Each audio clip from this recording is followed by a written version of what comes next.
bueno, te pido que podamos disponer nuestro corazón para poder recibir la palabra en esta tarde. Vamos a cerrar nuestros ojos y vamos a pedir al Señor que Él nos ayude. Padre, te damos gracias en el nombre de Jesús. Gracias porque tú siempre estás al pendiente de nosotros, Señor. Siempre quieres que nosotros reconozcamos esta necesidad constante de tu presencia en nuestras vidas, Señor, porque es el único lugar donde nosotros podemos estar seguros, donde podemos recibir de tu llenura, de la fortaleza que solamente viene de tu Espíritu Santo, Señor.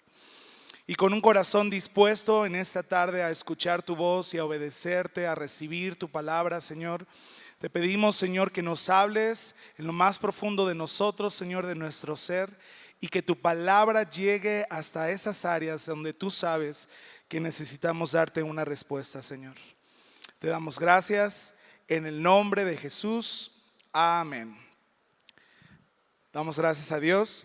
Y bueno, vamos a iniciar con nuestro tema de esta noche. Se titula Por amor de su nombre.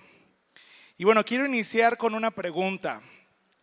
¿Alguna vez te has preguntado por qué te llamaron así tus papás? Es decir, ¿cuál es la razón que unos se llaman, no sé, Pedro, otros se llaman María, Gloria, José, Miguel? ¿Por qué? ¿Cuál es la razón por la cual te nombraron así? ¿Alguien quiere participar que nos pueda compartir algo que le ha contado, no sé, sus papás al respecto de eso? A ver, hermano, cuéntanos. ¿Cómo te llamas primero? Jesús. ¿Y por qué te llamas Jesús? Ok, ¿es una combinación de su nombre? Juan Jesús. Ok, bien. ¿Alguien más que quiera participar? ¿Por qué se llaman así? No tantos, no tantos. Acá, ¿cómo te llamas? ¿Uriel? ¿Y por qué te llamas así?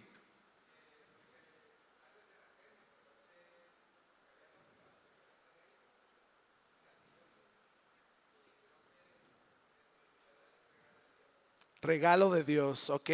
Tiene una razón significativa para ellos.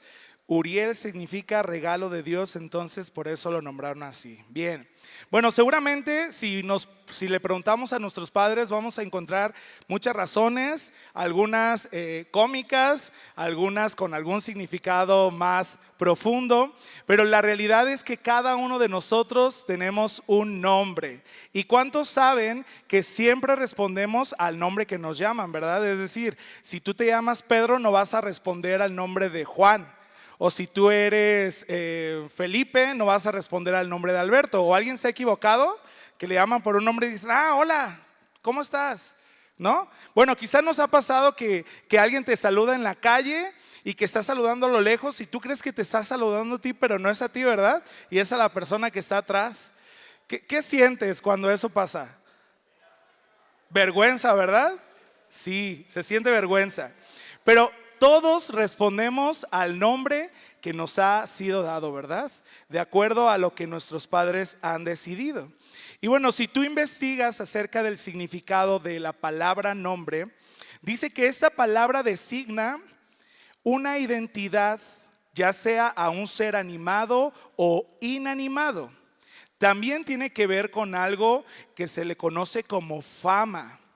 Puede ser una opinión que alguien puede tener acerca de una persona, puede ser reputación o crédito. Y bueno, es que esta palabra nombre también hace alusión al significado de la naturaleza o las cualidades de aquella cosa que ha recibido un nombre. Como bien dice la definición, no solamente las personas tenemos un nombre, ¿verdad? Todos sabemos eso. Por ejemplo, ¿esto cómo se llama? Botella. ¿Y qué contiene? Agua. ¿Y cómo saben eso?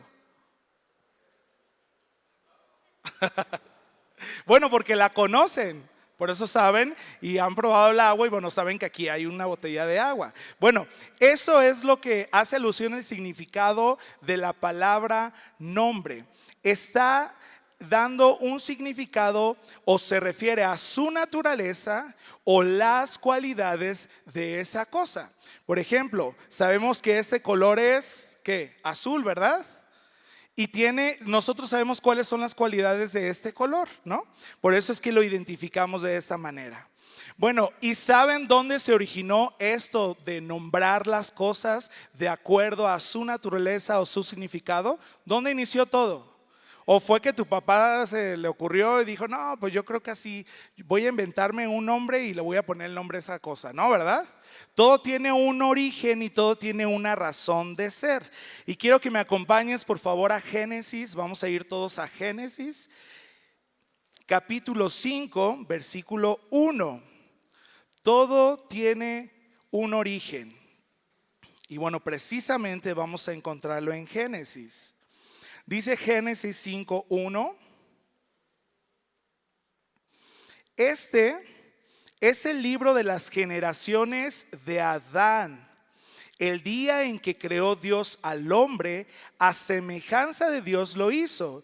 Varón y hembra los creó y los bendijo y llamó el nombre de ellos Adán el día en que fueron creados. Entonces, ¿quién decidió que las cosas o las personas tuvieran un nombre en específico? ¿Quién fue? Dios. Bien. Y bueno, aquí encontramos un principio que es fundamental y que se ha estado hablando durante toda esta serie, que es que los seres humanos, que es lo que significa la palabra Adán, fuimos creados a imagen y semejanza de Dios. Esta es una realidad que nosotros como creyentes necesitamos tener siempre presentes. Necesitamos recibir lo que la palabra dice acerca de lo que nosotros somos. Y dice, el primer versículo dice que el día en que creó Dios al hombre, a semejanza de Dios lo hizo. ¿Y qué significa esto? Bueno, una semejanza es algo que es una similitud, conforme a un modelo o a un parecido. Y la palabra imagen significa que es como algo que es una sombra, en este caso de lo que es Dios.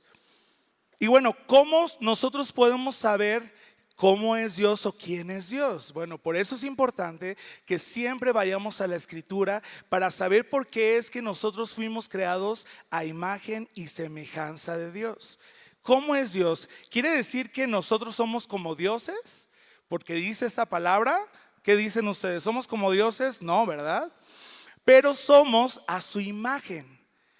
Y esta imagen es lo que Dios puso en cada uno de nosotros, y principalmente puso lo siguiente. Vamos a ir todos, por favor, a Génesis 5:3. Perdón, no, Génesis 2, no, sí, 5:3, perdónenme.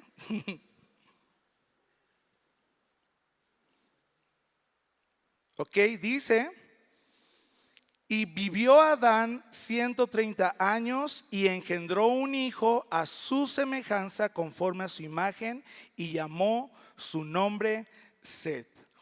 Como ustedes ven, cuando Dios creó a Adán y Eva también les dio esta función de que ellos tenían que multiplicarse y llenar la tierra, ¿verdad? Y bueno, la función principal era para que toda su generación pudiera conocer a Dios y pudiera darle gloria. Pero pasó algo muy importante, que es que todos entendemos que a causa del pecado, nuestra herencia que recibimos por medio de Adán fue una herencia pecaminosa. Aunque fuimos creados a imagen y semejanza de Dios, nosotros cuando nacimos conforme a la imagen y semejanza de Adán. Y bueno, ¿qué tenía Adán en su imagen, en su semejanza? Bueno, lo mismo que Dios puso.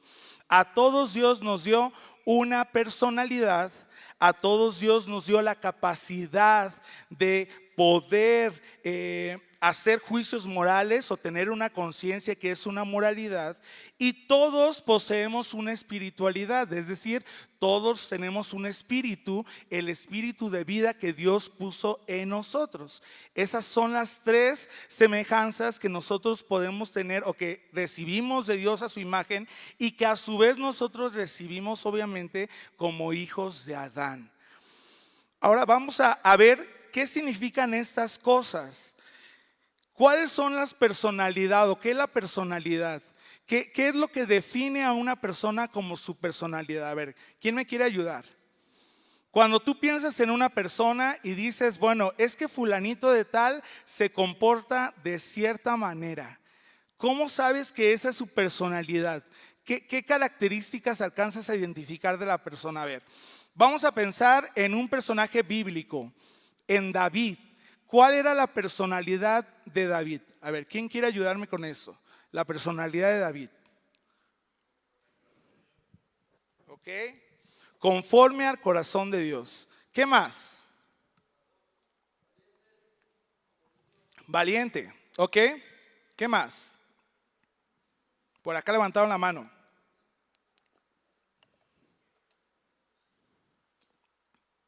¿No?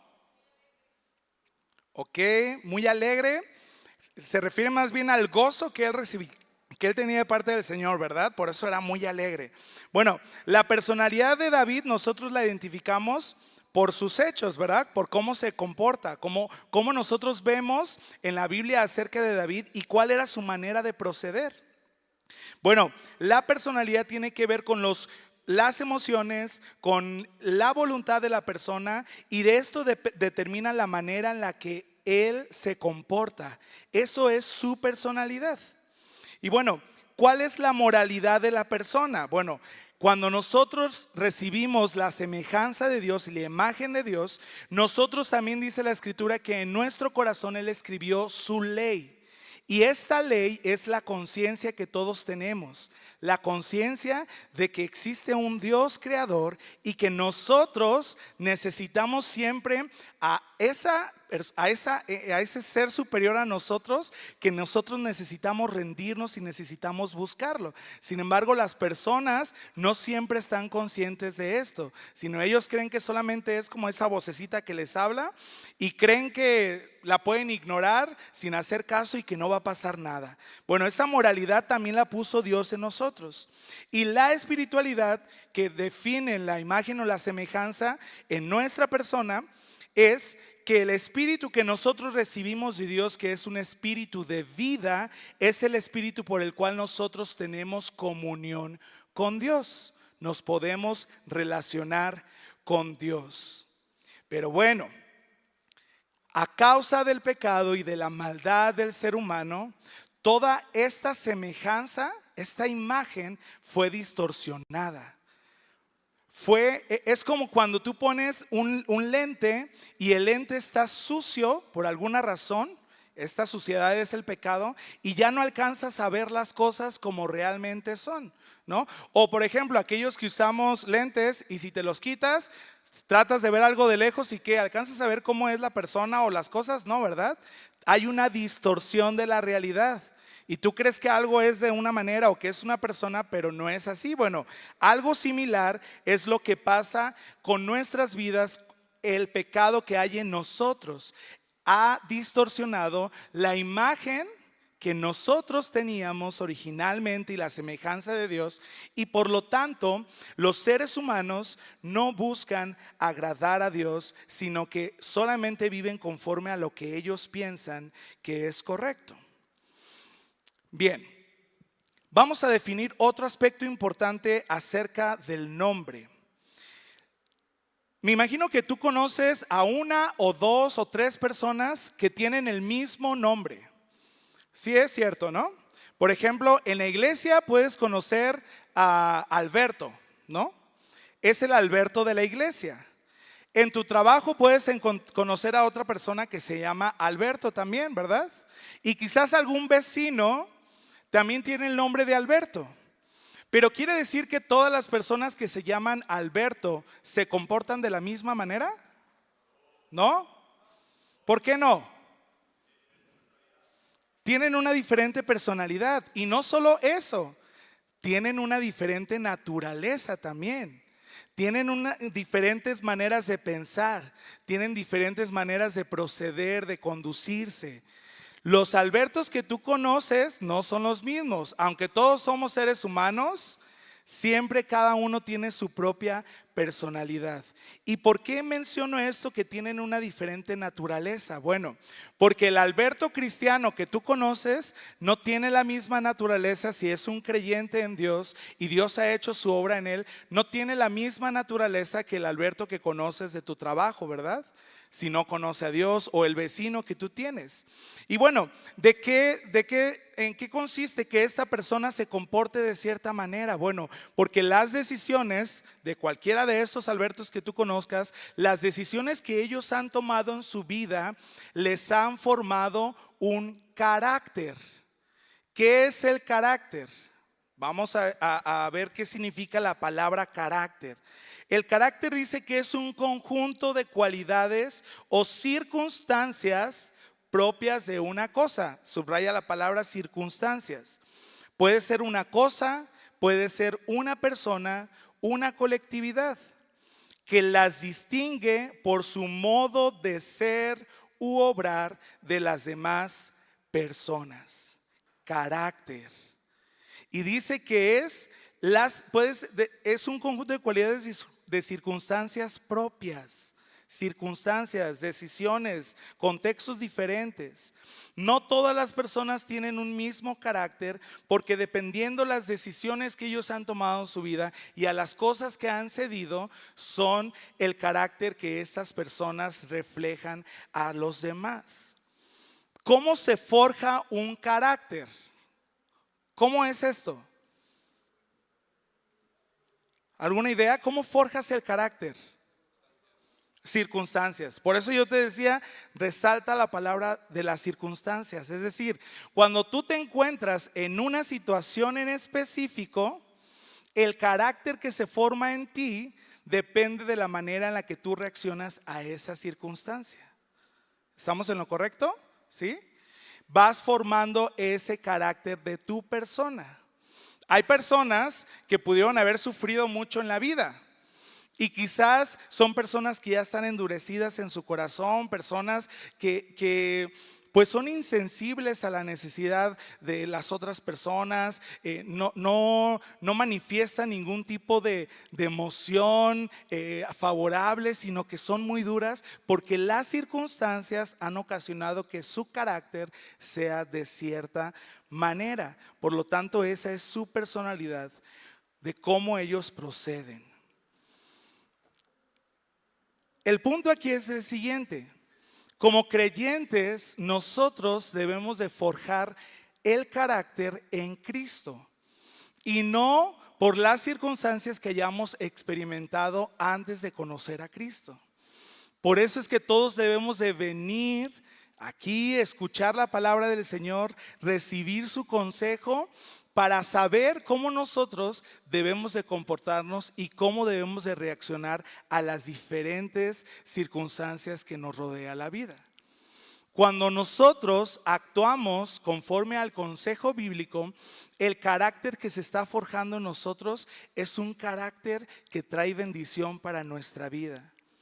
Un carácter que nos ayuda a poder agradar a Dios y que otros puedan ser bendecidos también por esa manera en la que nosotros procedemos, porque pueden ver en nosotros un ejemplo diferente al que pueden tener de otro contexto, inclusive de su propia familia. Y bueno, estamos hablando entonces que todos tenemos un nombre porque nos definen por las cualidades. Esas cualidades o manera de proceder en la vida se refleja en un carácter como tal, y este carácter debe de ser forjado en base a las Escrituras para que nosotros podamos dar respuestas adecuadas al Señor. Pero la realidad es que en el mundo los hombres tienen su propio carácter por sus propias decisiones, pero por la manera en la que ellos han decidido vivir, y que no buscan agradar a Dios, sino que solamente buscan satisfacerse a sí mismos. Pero eso nos hace ver y nos permite darnos cuenta de cómo nosotros no debemos de comportarnos y de dónde el Señor nos ha rescatado. ¿Cuál es la naturaleza del ser humano en sí? Una naturaleza de pecado, una naturaleza que solo busca agradarse a sí mismo. Ahora vamos a ir todos a Génesis 11, por favor.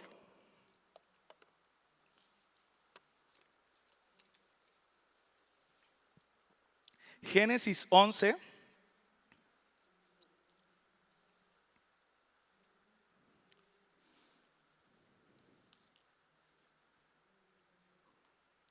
Génesis 11, versículo 1.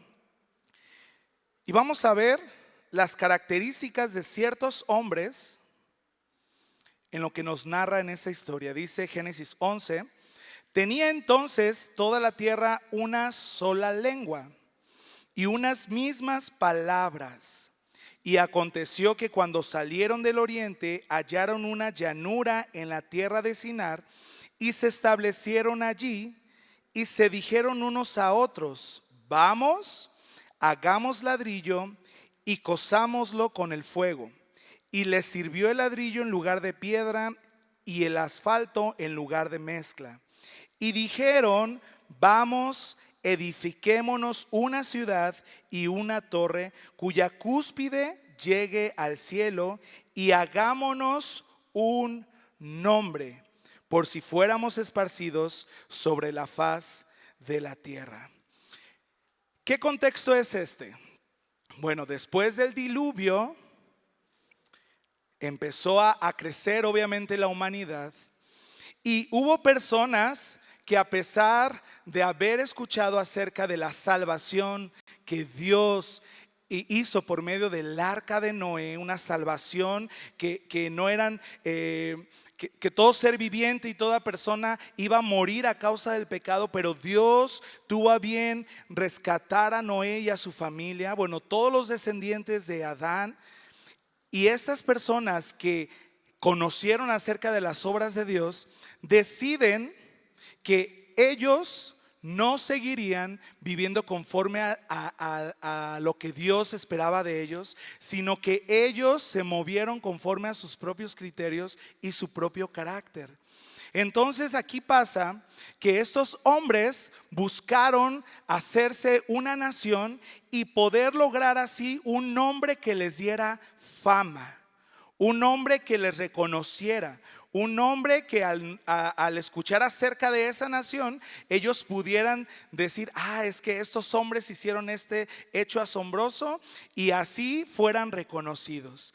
Dice el versículo 4: vamos, edifiquemos una ciudad y una torre cuya cúspide llegue al cielo, y hagámonos de un nombre. ¿Qué podemos aprender acerca de este ejemplo de estos hombres? Que la sociedad lo que está buscando fuera de Dios y alejados de Dios es únicamente algo que los reconozca a sí mismos. Ellos no están buscando reconocer a Dios en sus vidas, sino ellos quieren ser reconocidos por quienes son, por sus atributos, por sus cualidades, por cómo hacen las cosas. Quieren resaltar de la manera en la que ellos pues proceden en la vida, por los dones y talentos que ellos tienen, y ellos buscan solamente recibir fama y reconocimiento. ¿Qué le pasó? ¿Qué hizo Dios a este grupo de personas? Bueno, dice la escritura, que Él los confundió, ¿verdad? Y que Él los esparció. ¿Por qué? Porque ellos iban a destruirse a sí mismos por sus decisiones, buscando tener un nombre y una fama. Lo único que iban a lograr realmente era volver a destruirse. Por eso es que nosotros debemos de aprender acerca de esto, que nosotros no debemos de buscar ser reconocidos en el mundo. Nosotros no debemos de buscar que otras personas nos reconozcan por nuestras cualidades.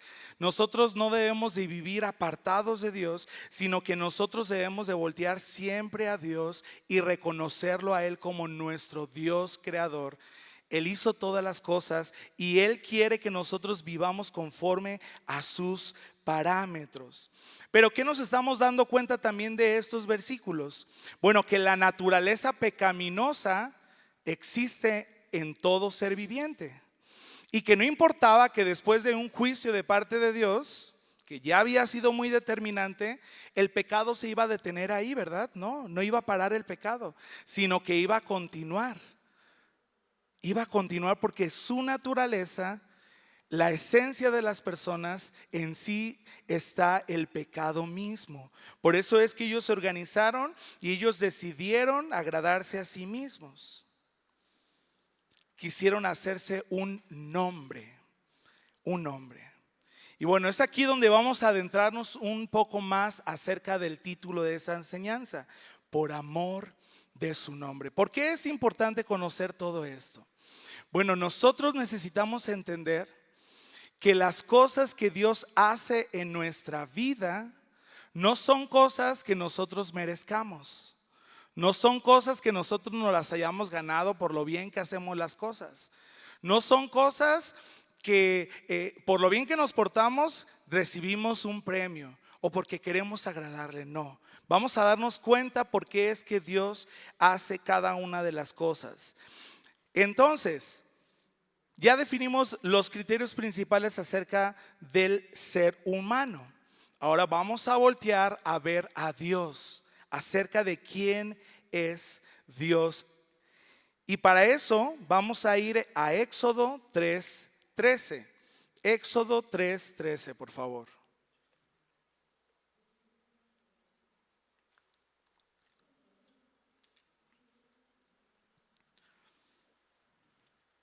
¿Cómo es que nosotros conocemos a Dios?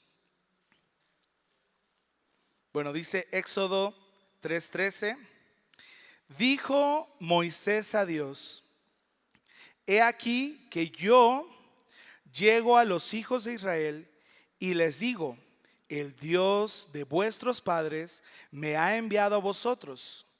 Si ellos me preguntaren cuál es su nombre, ¿qué les responderé?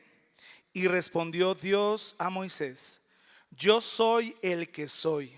Y dijo: así dirás a los hijos de Israel: yo soy, me envía a vosotros. Nosotros conocemos a Dios por medio de su nombre. En la Escritura hay muchos nombres que son revelados a la humanidad acerca de quién es Dios. Los nombres de Dios revelan su naturaleza y la manera en la que se relaciona con su creación. Esto es los nombres de Dios. ¿Cómo es que Él se relaciona con su creación? Y dice el versículo 14: yo soy el que soy. Y este es el primer nombre que encontramos en la Escritura acerca de quién es Dios. Yo soy el que soy. Cuando tú te vas a investigar el significado de esta palabra de yo soy el que soy, significa existir. Y habla acerca que Dios es el único que existe por siempre. Él es el único que su existencia es verdadera y trasciende el tiempo y el espacio. Él es como si fuera un presente continuo. Yo soy el que soy. Siempre ha existido. Esa es la naturaleza de Dios. Es Dios eterno y existe desde siempre. No tiene un origen. Él es Dios y Él trasciende el tiempo y el espacio. Y bueno, nosotros conocemos a ese Dios gracias al pueblo de Israel, porque Él eligió a un pueblo que llevara su nombre y que otros pudieran reconocer al Dios de Israel por las obras que hacía a favor de su pueblo. Por eso es que el nombre de Dios es importante para nosotros, porque ese nombre, como lo veíamos en su significado al inicio, habla acerca de una fama de quién es Dios y qué hace a favor de su pueblo. Nosotros tenemos el testimonio de Dios gracias a la obra que Dios comenzó en su pueblo. Él reveló su nombre a su pueblo. Y nosotros podemos conocerla a partir de eso. Bueno, Dios sabía que el ser humano necesitaba redención. Que el ser humano en su condición pecaminosa, como lo vimos en estos hombres de la Torre de Babel, necesitaban ser restaurados a la condición original en la que Dios había hecho perfectas todas las cosas, y todos los seres humanos estábamos en la plenitud porque Dios era el todo del ser humano. Por eso es que Él decide revelarse al pueblo de Israel para que fueran un testimonio de su nombre. Entendiendo esto, que Dios conocía acerca de la necesidad de los seres humanos, vamos a ir ahora a Éxodo 6, Éxodo 6:1.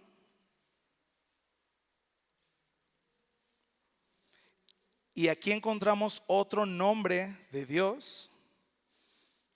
Y dice Éxodo 6:1, Jehová respondió a Moisés: ahora verás lo que yo haré a Faraón, porque con mano fuerte los dejará ir y con mano fuerte los echará de su tierra. Habló todavía Dios a Moisés y le dijo: yo soy Jehová. Y aparecí a Abraham, a Isaac y a Jacob como Dios omnipotente. Ese es otro atributo de Dios, Dios omnipotente. Mas mi nombre, Jehová, no me di a conocer a ellos. También establecí mi pacto con ellos de darles la tierra de Canaán, la tierra en que fueron forasteros y en la cual habitaron.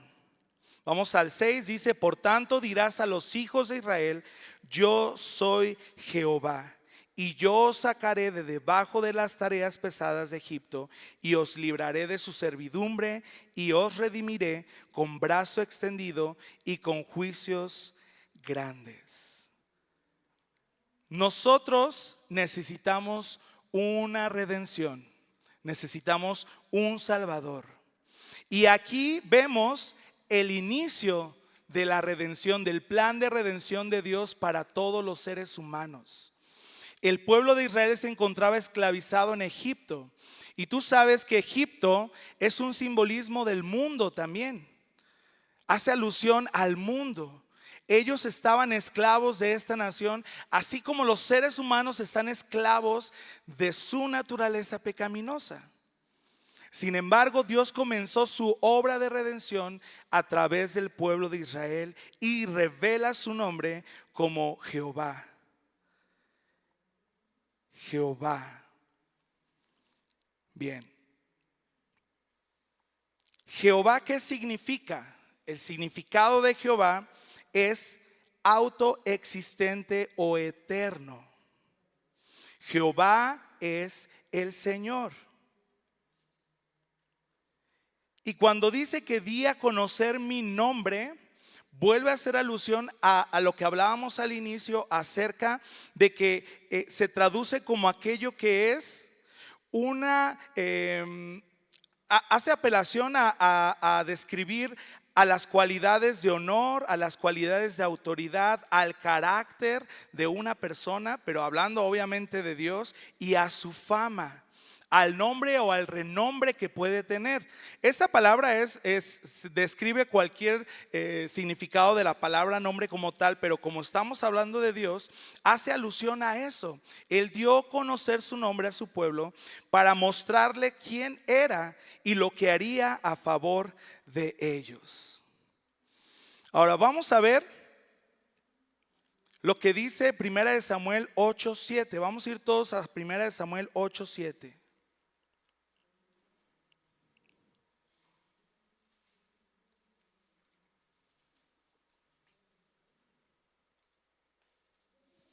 A pesar de que el pueblo fue libertado de su esclavitud en Egipto, y después de ver los hechos asombrosos que Dios hacía a favor de ellos, pudieron presenciar milagros donde Dios mostró su poder, su grandeza.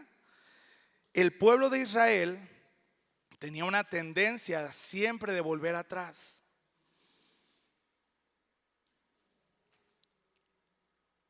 Y dice Primera de Samuel 8:7.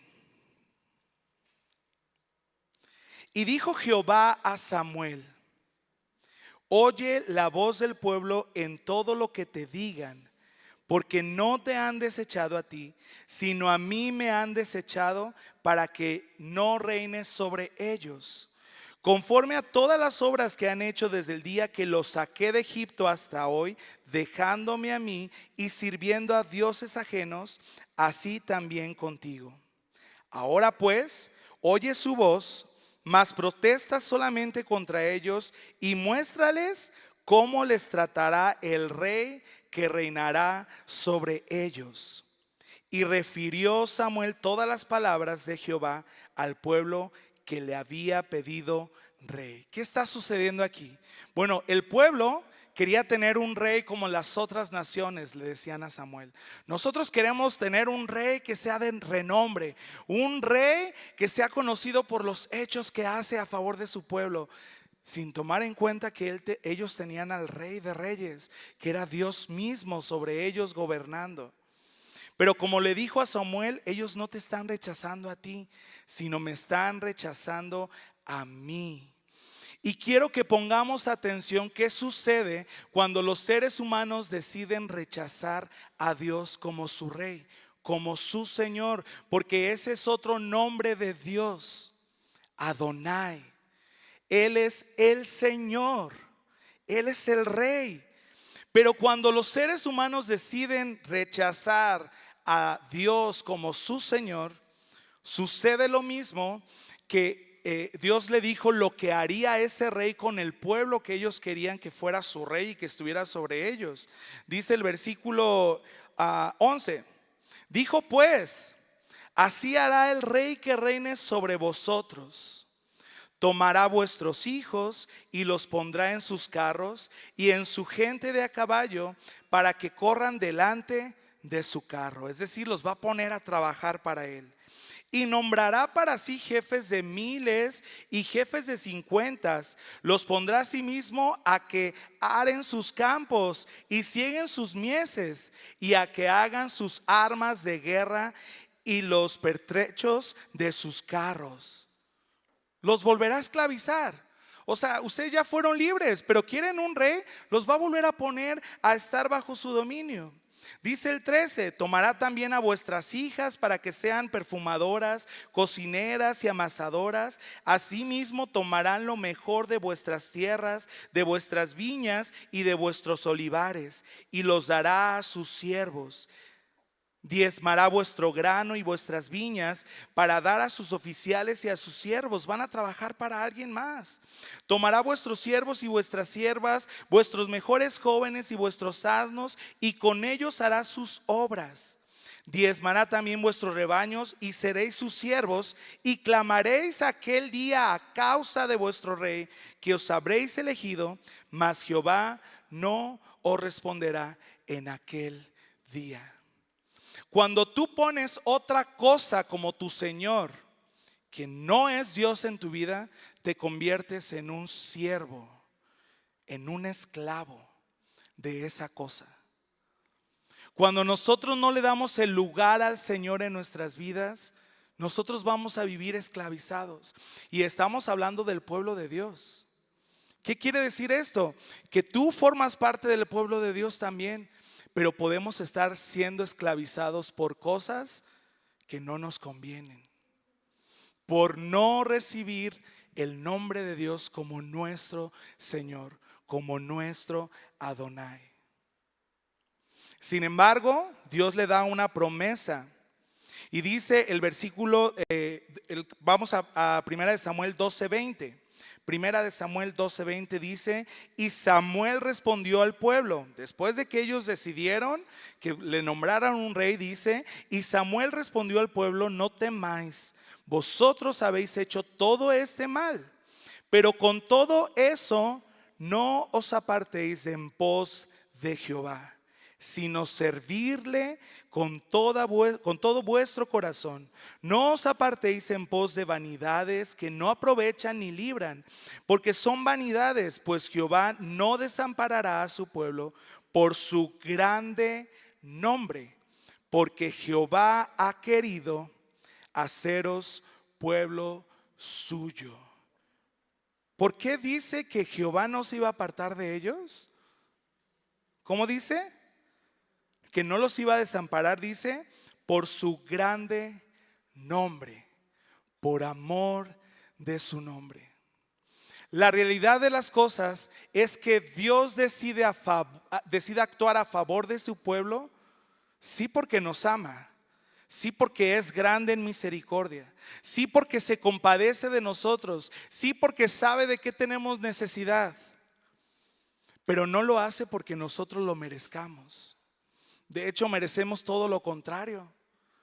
Él les dice, Samuel dice, no teman, pero pues acuérdense que ustedes lo decidieron. Lo que hace Dios en nuestras vidas, todo lo hace por amor de su nombre, para que su nombre sea reconocido entre las naciones, para que su grandeza sea proclamada en medio de los pueblos, para que Él sea exaltado y Él sea reconocido y no nosotros. El hombre busca la fama, el reconocimiento propio, pero Dios es el único que es digno realmente de que nosotros lo reconozcamos. Vamos a Isaías 43, versículo 1. Isaías 43, 1. Ese Dios grande, misericordioso, amoroso, un Dios justo, un Dios santo, el que existe por siempre y para siempre. Ese Dios grande, dice Isaías 43, ahora así dice Jehová, creador tuyo, oh Jacob, y formador tuyo, oh Israel. No temas, porque yo te redimí y te puse nombre. Mío eres. Cuando pases por las aguas, yo estaré contigo. Y si por los ríos, no te anegarán. Cuando pases por el fuego, no te quemarás, ni la llama arderá en ti. Porque yo, Jehová, Dios tuyo, el Santo de Israel, soy tu Salvador.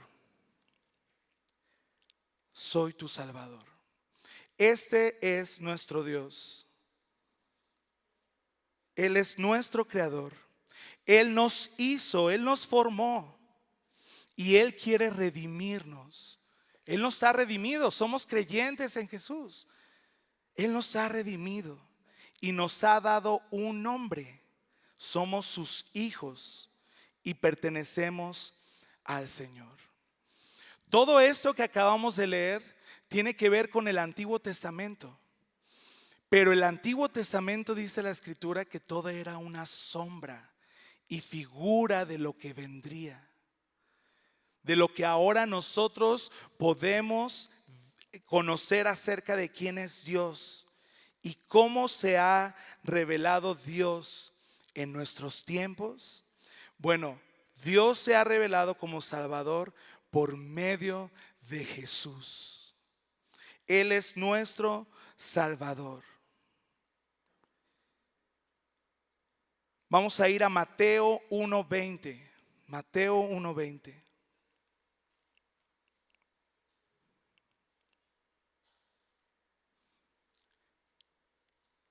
Acerca de Jesús dice la Escritura: y pensando él en esto, he aquí un ángel del Señor le apareció en sueños y le dijo: José, hijo de David, no temas recibir a María tu mujer, porque lo que en ella es engendrado del Espíritu Santo es. Y dará a luz un hijo y llamarás su nombre Jesús. Volvemos a encontrar el nombre de Jesús, dice, porque Él salvará a su pueblo de sus pecados. La palabra Jesús significa Salvador. Y es una similitud con lo que en el Antiguo Testamento encontramos acerca de Jehová es nuestra salvación. Jesús es nuestro Salvador.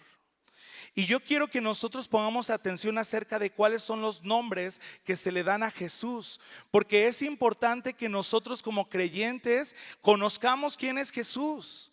Y no solamente por tener un conocimiento, sino porque eso que conocemos de Jesús es lo que nosotros vamos a ser tratados para que su carácter sea forjado en nosotros. Por eso es importante que conozcamos quién es Jesús y lo reconozcamos como Dios y reconozcamos que Él es nuestra salvación, nuestro ayudador. Y está por demás decir que Jesús es Dios mismo. Y lo dice en Juan 1:1, estableciendo que en el principio la palabra ya existía y la palabra estaba con Dios y la palabra era Dios. El que es la palabra existía en el principio con Dios. Dios creó todas las cosas por medio de Él y nada fue creado sin Él. Jesús es Dios. Jesús es Dios creador. Jesús ha existido porque Él es Dios y Él es eterno. Y nosotros debemos de reconocerlo como nuestro Dios. ¿Qué quiere hacer Jesús en tu vida? ¿Qué quiere tratar en nosotros para que nosotros lo reconozcamos como nuestro Señor? ¿Cuál es la obra de Jesús en nosotros? Vamos a ir todos a Colosenses 1. Y el apóstol Pablo recibió una revelación acerca de quién era Jesús. Y en estos versículos lo deja muy en claro sobre toda la esencia de Jesús. Dice Colosenses 1:15, Él es la imagen del Dios invisible. ¿Te acuerdas que nosotros fuimos creados a imagen y semejanza de Dios? ¿Sí? Bueno, Jesús vino a esta tierra y Él fue un ser humano como nosotros. Somos a imagen de Él. Y dice que Jesús es la imagen del Dios invisible. Él nos ha dado a conocer al Dios verdadero. Él es el primogénito de toda creación, porque en Él fueron creadas todas las cosas, las que hay en los cielos y las que hay en la tierra, visibles e invisibles, sean tronos, sean dominios, principados, potestades. Todo fue creado por medio de Él y para Él. Y Él es antes de todas las cosas. Y dice el versículo 19, vamos al 19. Dice, por cuanto agradó al Padre que en Jesús habitase toda plenitud y por medio de Él reconciliar consigo todas las cosas, así las que están en la tierra como las que están en los cielos, haciendo la paz mediante la sangre de su cruz. Y a vosotros también que eras en otro tiempo extraños y enemigos en vuestra mente, haciendo malas obras, ahora os ha reconciliado en su cuerpo de carne, por medio de la muerte, para presentarlos santos y sin mancha e irreprensibles delante de Él. Por la obra redentora de Jesús en nuestras vidas, es que nosotros hemos sido reconciliados con Dios. Ahora nosotros podemos ser hechos hijos de Dios por su obra en la cruz. Si todo lo debemos a Jesús, nuestra vida debe de dar gloria, debe de dar alabanza, debe de reconocerlo en todo lo que hacemos. En todas las decisiones que tomamos, Él tiene que ser exaltado y Él tiene que ser nuestro Señor. La intención de esa enseñanza es que tú como joven cristiano conozcas quién es Dios y qué es lo que Él quiere hacer en tu vida. Que no vivamos una vida de cristianos siendo esclavos a cosas que el Señor ya nos hizo libres. Que no nos mantengamos en una postura que va a detener la obra que Dios quiere hacer en tu vida. Que nosotros permitamos que el Señor realmente gobierne sobre nosotros. Cuando nosotros conocemos quién es Dios, entonces entendemos cuál es nuestra identidad. Cuando tenemos claro cuál es nuestra identidad, sabemos cómo debemos de comportarnos, cómo debemos de vivir. Y entendemos que todo lo que hemos recibido por medio de Jesús ha sido por gracia. Y que su gracia en nosotros es la que nos ayuda, la que nos fortalece, la que nos hace más que vencedores. Nos libra de cualquier cosa que nos pueda tener atados. Necesitamos tener encuentro con el Señor, con nuestro Dios, para que nuestras vidas sean transformadas a su imagen y a su semejanza. La palabra dice que todos necesitamos ser transformados a su gloria. Su carácter formado en nosotros. Por amor de su nombre, Él lo ha hecho. Y así nosotros podemos conocer a Dios como nuestro Dios proveedor. Porque Él proveyó por medio de Jesús la salvación. Así podemos conocer a Dios como nuestro sanador, porque en Jesús nosotros somos libres y podemos ser sanos de cualquier cosa. Él nos ha dado una sanidad interior, una sanidad en el alma, pero Él también quiere dar una sanidad en nuestros cuerpos.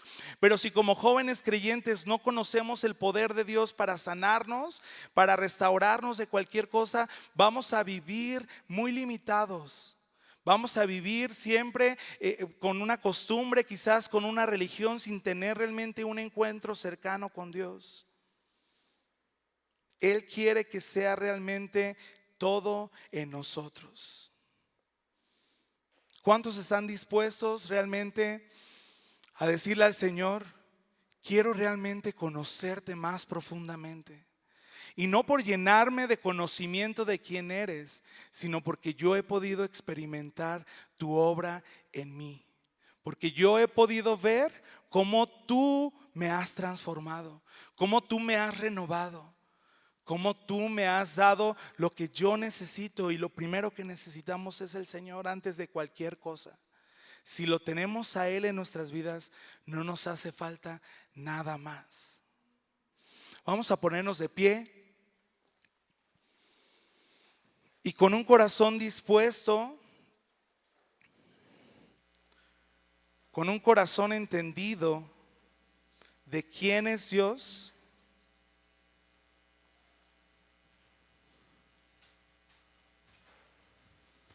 vamos a cerrar nuestros ojos y decirle: Señor, te doy gracias. Te doy gracias porque tú sabías cuál era mi condición.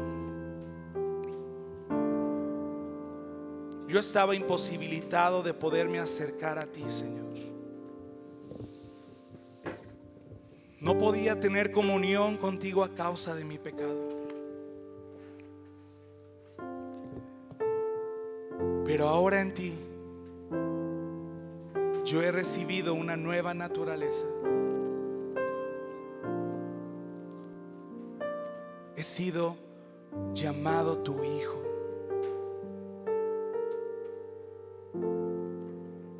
Y tú, Señor, nos pides que si te llamamos Señor, debemos de agradarte a ti. Debemos de vivir con un temor reverente a tu presencia, buscando agradarte en todo.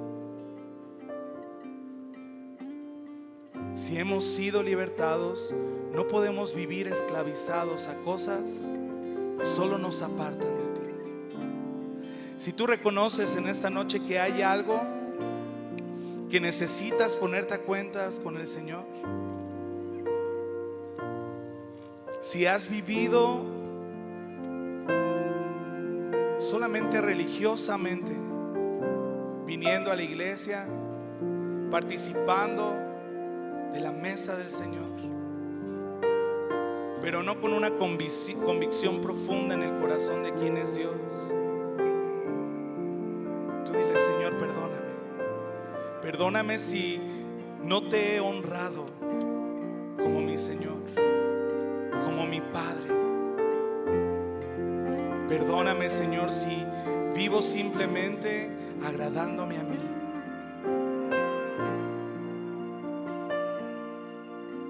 Quiero, Señor, realmente vivir para tu gloria.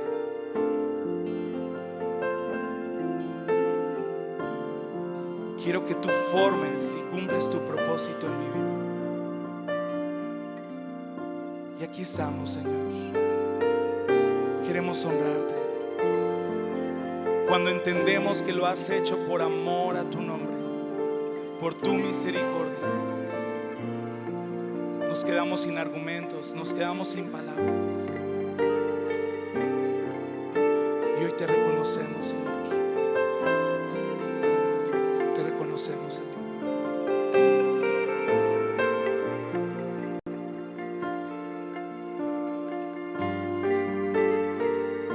Se trata de ti, Jesús, el modelo dado a Moisés del tabernáculo. Hablaba de ti, Jesús, era sombra y figura de lo que vendría. Se trata de ti, Jesús, el modelo dado a Moisés del tabernáculo.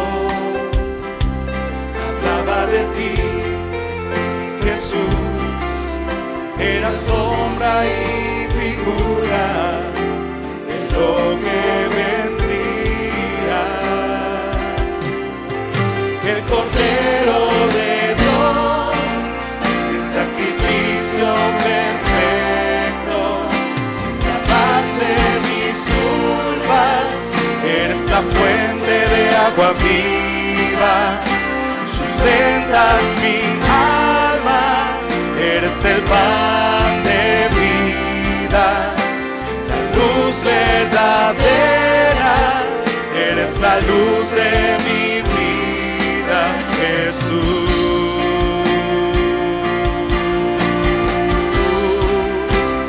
Puedo entender que tú eres el camino, la vida y la verdad, y te sacrificaste en mi lugar. Puedo entrar hasta el lugar santísimo, allá en el cielo mismo, donde tu gloria yo puedo ver.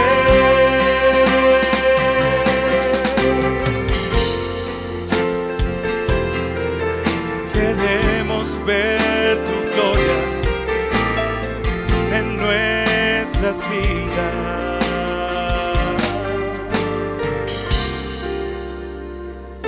Se trata de ti, Jesús, el gran sumo sacerdote para mí. Hablaba de ti, Jesús, por tu sangre derramada, el velo se rasgó. Se trata de ti, Jesús, el gran sumo sacerdote para mí. Hablaba de ti, Jesús, por tu sangre derramada, el velo se rasgó.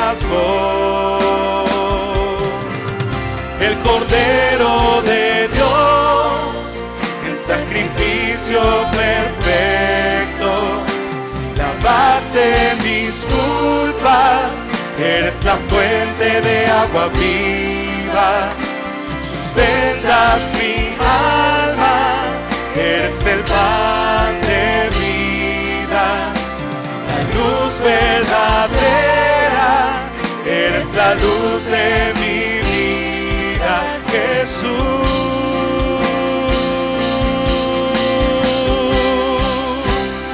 Puedo entender que tú eres el camino, la vida y la verdad, y te sacrificaste mi lugar. Puedo entrar hasta el lugar santísimo, allá en el cielo mismo, donde tu gloria yo puedo ver. Yo puedo entender que tú eres el camino, la vida y la verdad, y te sacrificaste mi lugar. Puedo entrar hasta el lugar santísimo, allá en el cielo mismo, donde tu gloria yo puedo ver. Dile donde tu gloria yo puedo ver, donde tu gloria yo puedo ver.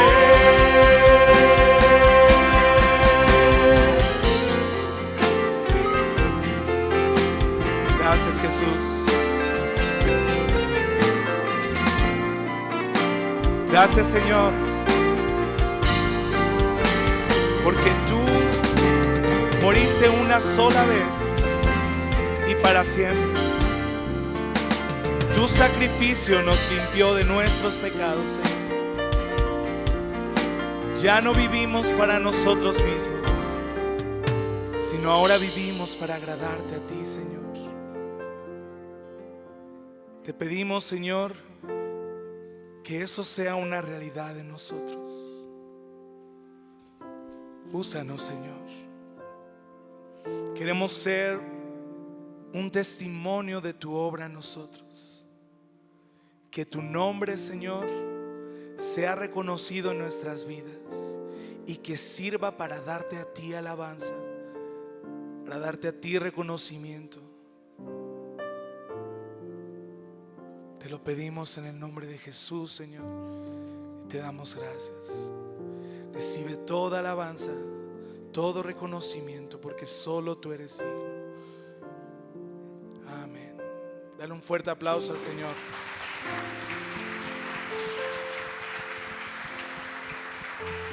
Gracias, Señor.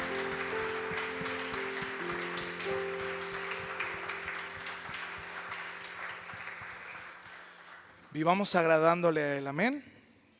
Bien, pues quedamos todos despedidos. Dios les bendiga. Nos vemos en las siguientes reuniones. Despídanse unos a otros. Dense una bendición. Y también despedimos a todas las personas que nos están escuchando en la transmisión.